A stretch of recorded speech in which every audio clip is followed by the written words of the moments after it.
Well, Mark, you have to say fair play to Albania there for scoring a goal against the reigning champions. But parity was soon restored, wasn't it? And Italy got the result they wanted. Yeah. Just great to see. I was enjoying watching that goal go in 23 seconds in.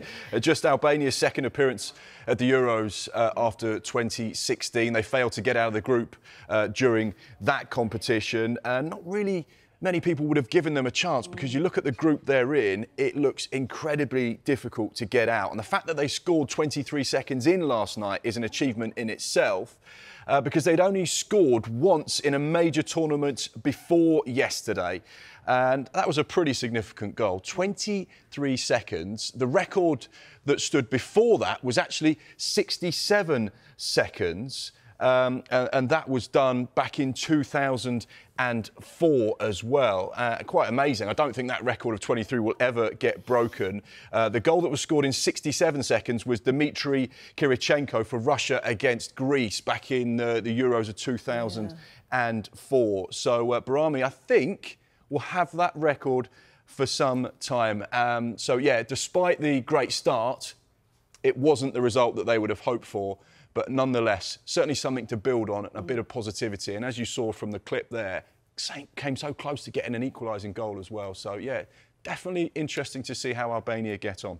They did get close to scoring an equaliser. So what does that say about Italy, the defending champions? They looked a bit nervy at times, didn't they?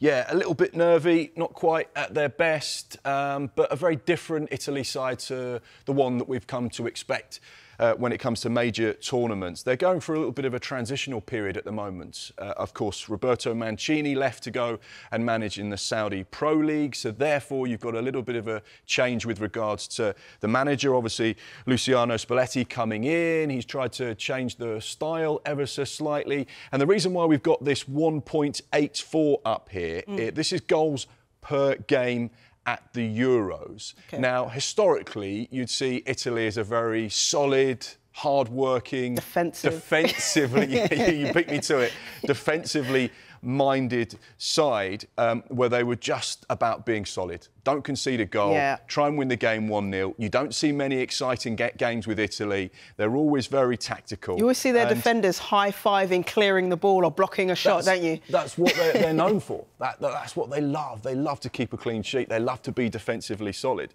Before yesterday's game, Italy's 45 matches at the Euros had produced 1.84 goals between both sides on average in 45 games at the Euros, which is the lowest ratio of any of the 25 teams to have taken part by playing 10 or more games.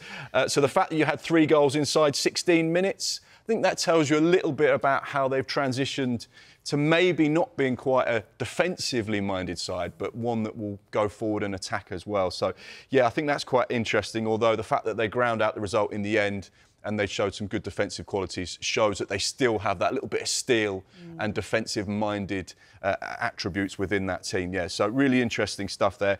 Had loads of injuries as well that they've had to contend with. There's a couple of players that have retired as well, so very transitional side. But first group game, only thing that matters, 3 points on the board, and that's what Spalletti's done.